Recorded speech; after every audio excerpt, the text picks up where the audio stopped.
Today we're continuing with part 2 of this Christmas double spread, focusing on the reindeer and the shrubs. So stick around. Hello colorists, welcome to PencilStash, a weekly show all about coloring. If you're new to the channel, please consider subscribing to get all the new content, and be sure to hit that like button if you're enjoying my videos.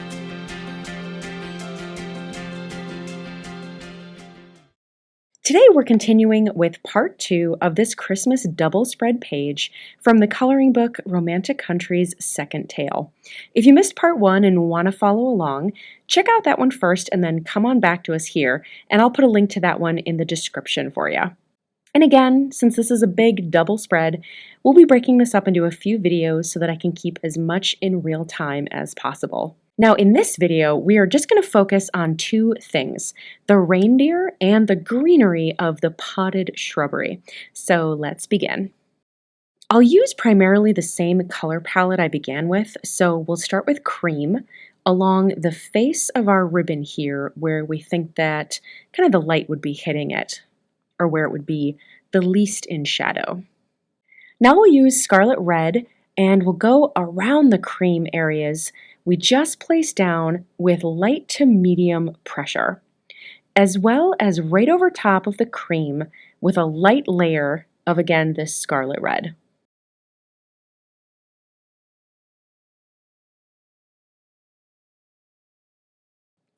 And if you're wondering how I did the garland around his neck, it's the same colors and technique that I used in the garland around the door in video part 1, so you can always go back and check that out.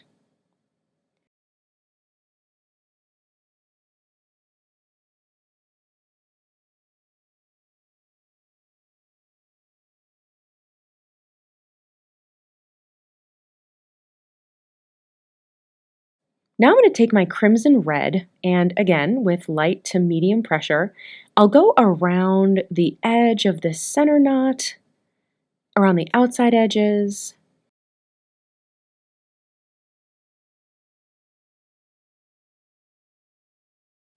and maybe in these folds at the center.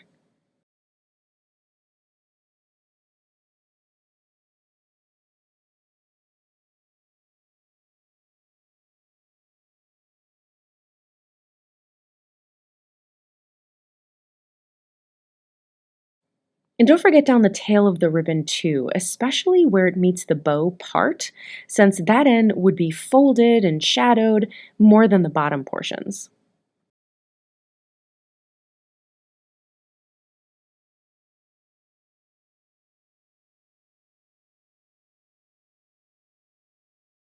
With Crimson Lake, which is just a bit darker, I'll do the same, largely even in the same areas, but I'm going to do it just a bit thinner than I did with the previous red, so that we see just a touch of all the colors that I'm placing down.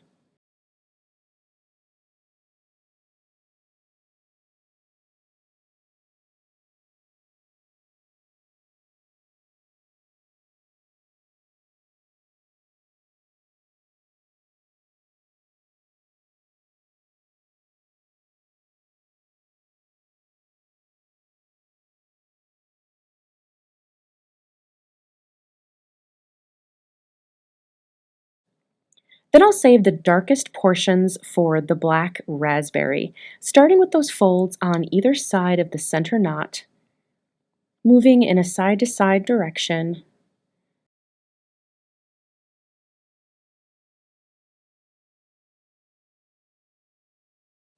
around the very bottom edge of the bow, and in those upper areas of the hanging portions.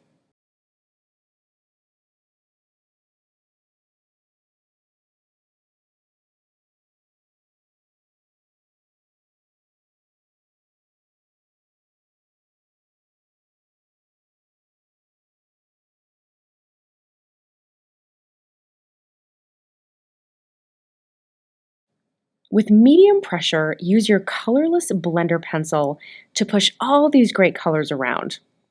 I'm starting in the cream areas, just being very careful, blending against the areas of red so that I don't contaminate the cream too much. But it's creating a really nice transition between my cream and those reds.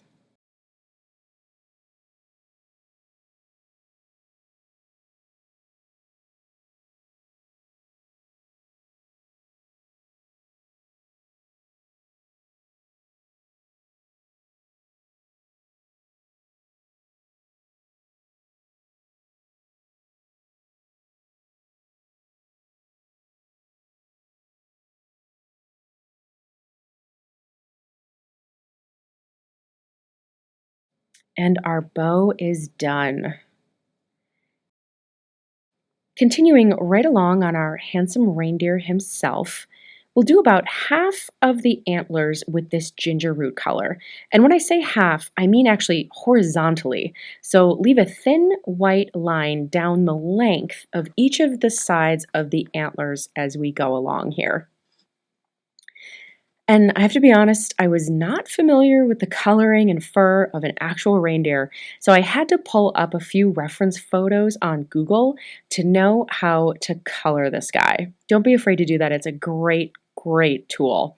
And what I found incredibly interesting is that their antlers are furry, that kind of like peach fuzz texture. So we're going to be incorporating that characteristic here as well later. Once you're done with that part, place a light layer of this ginger root color on the inside of his ears, his face,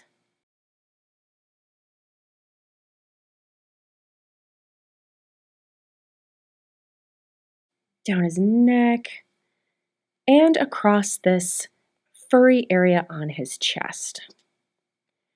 And don't worry about being too careful here. We'll be layering a lot over top of this, so it does not have to be perfect.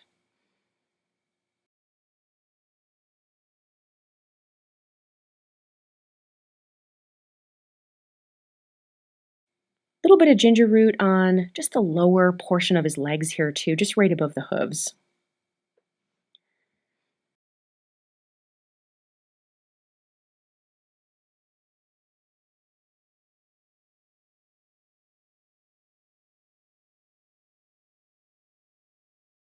I'm just going to greater define his nose real quick and color that in.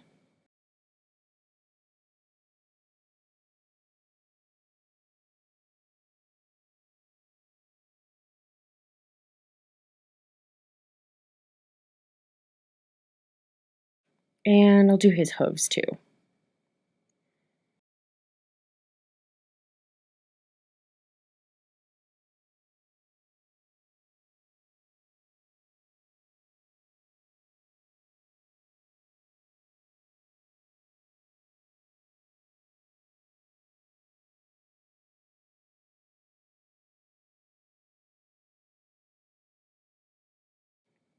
Put some cool gray across his forehead, down his nose, using very light pressure.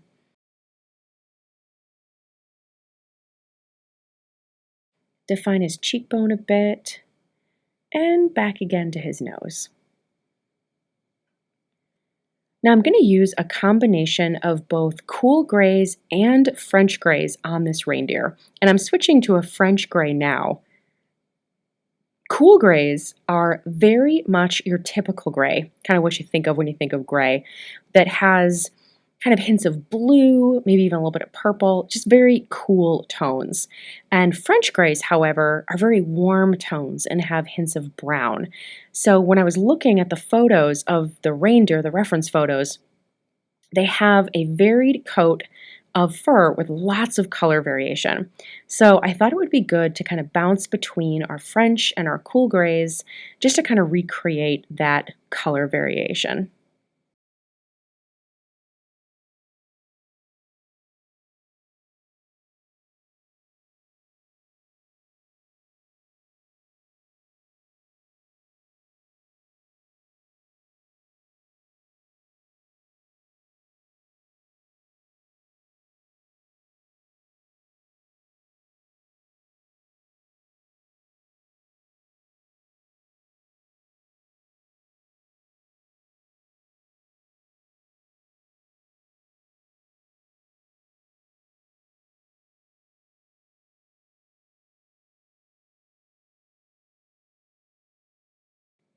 On his ears, I'm going to start using very short, quick strokes with my pencil that will mimic the appearance of hair or fur coming off of his body.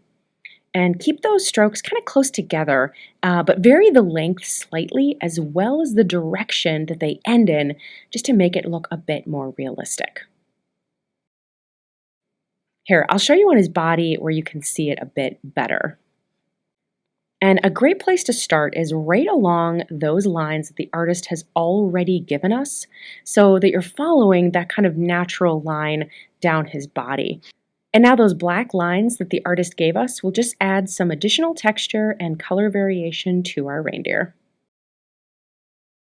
And we're going to leave his back bare for now. We'll go back in later and clean that up.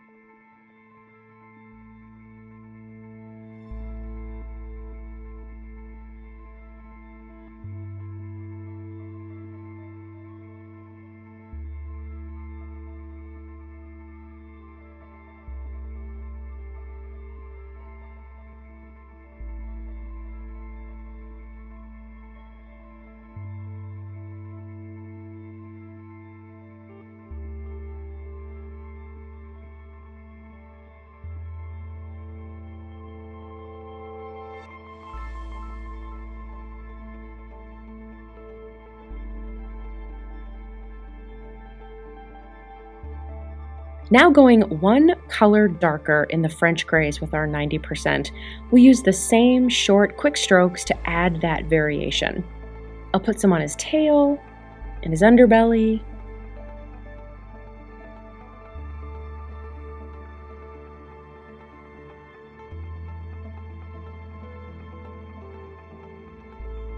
The inside, back leg, where it would be in shadow, though we do still want to see that texture. And I'm also adding it in a few places again, just for that variation of color.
Switching back now to the cool grays, we're going to use the same short strokes to simulate the fur pattern on his chest and on his neck.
And I'm going to go back in with cream, and I'll do the same technique that I just did on his chest on his back.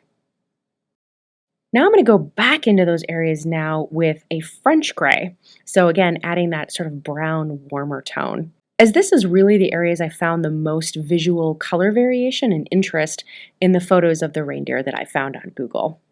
We'll also carefully go along the area between his back and where the rest of him begins to kind of go into that French gray only, just to smooth that transition.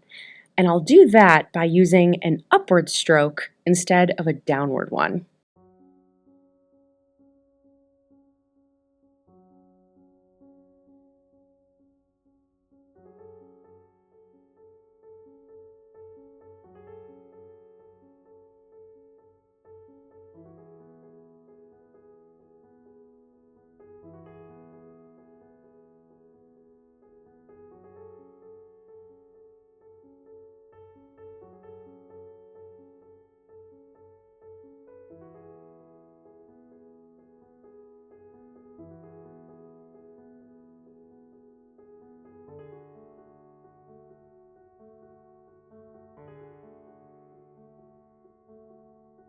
Also, add a bit of fur texture to the ginger root areas on his legs, just to make his hooves look a little furry.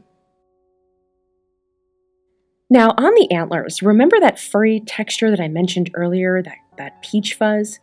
We're going to recreate that by using tiny, kind of circular or curly Q strokes with very light pressure.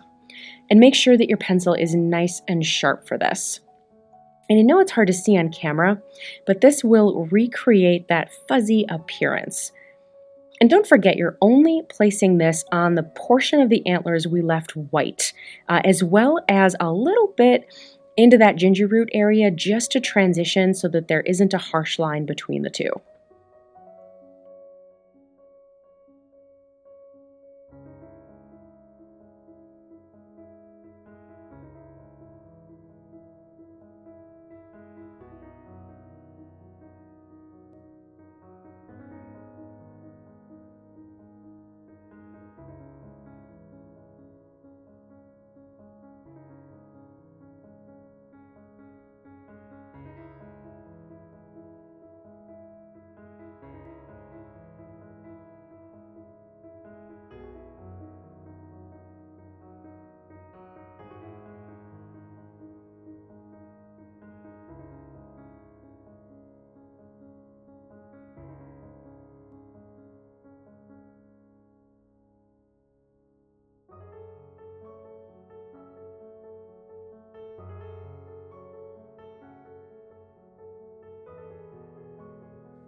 And here's our finished reindeer.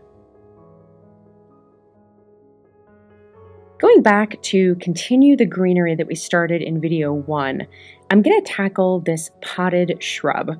So we'll pull out our yellow chartreuse and place this randomly in spots along our shrub. And I'm not being too careful with where I place this. It's a very light color, and we're going to go back in later with a bunch of others. So don't be afraid to be too liberal, as we can, again, darken as we go. And again, I'm using the same green colors that I used on the greenery elsewhere. I'm just kind of using them in a bit different ratios on this. And I'll use the same technique here with all of my greens until all the white has been covered. Then I'll come back in with some tutorial on the next steps.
All right, we have 99% of our tree covered in different greens.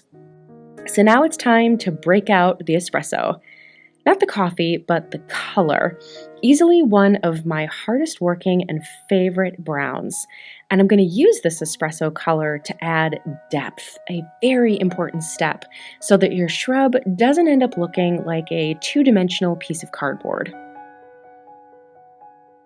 My starting point will be the V shapes that the artist has already drawn in for me, where each of the ornaments hang from.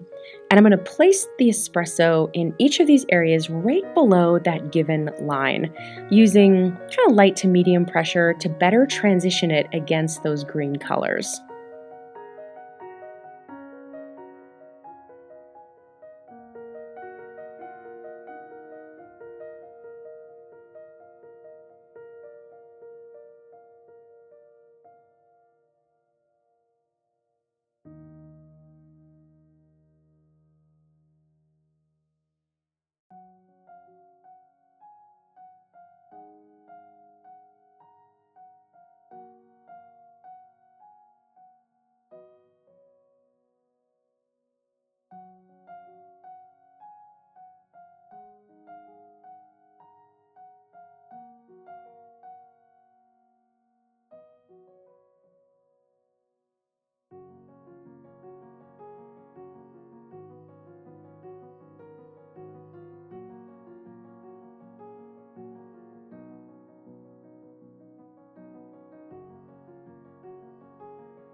Now we'll do the areas beneath and around the ornaments to create that depth and shadow there too.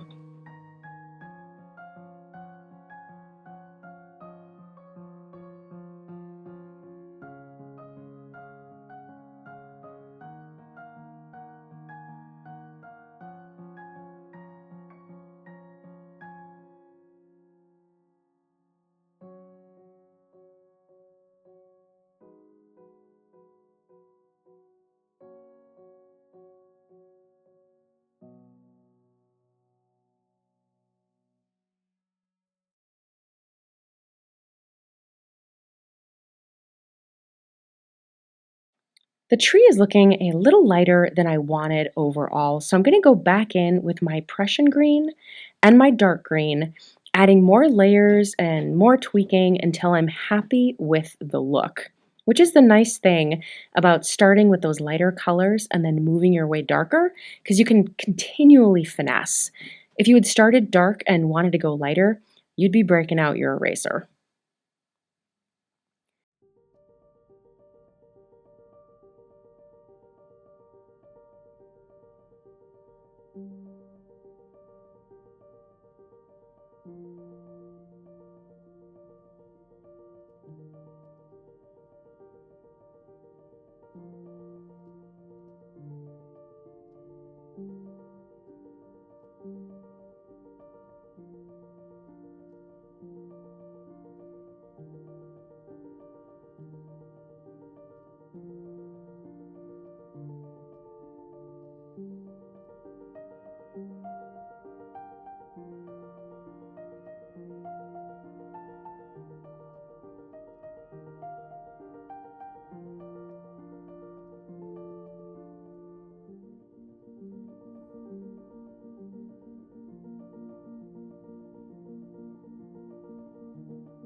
And to finish it off, it's blender time.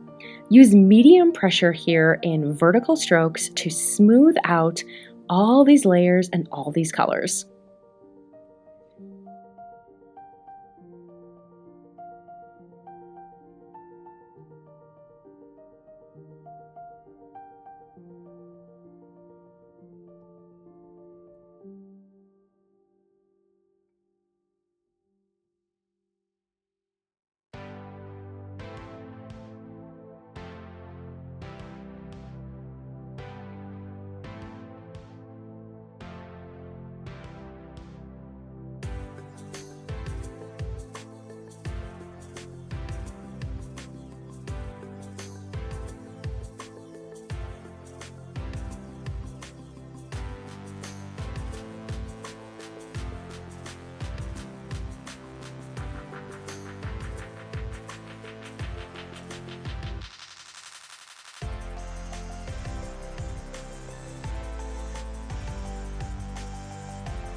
So let's leave our page here for now. Like I said, this is a large, detailed double spread page. It's going to take us a few videos, so make sure that you join me next time.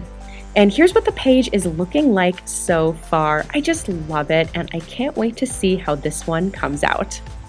I hope you enjoyed this video. If you did, hit that thumbs up button. It helps new folks find my channel.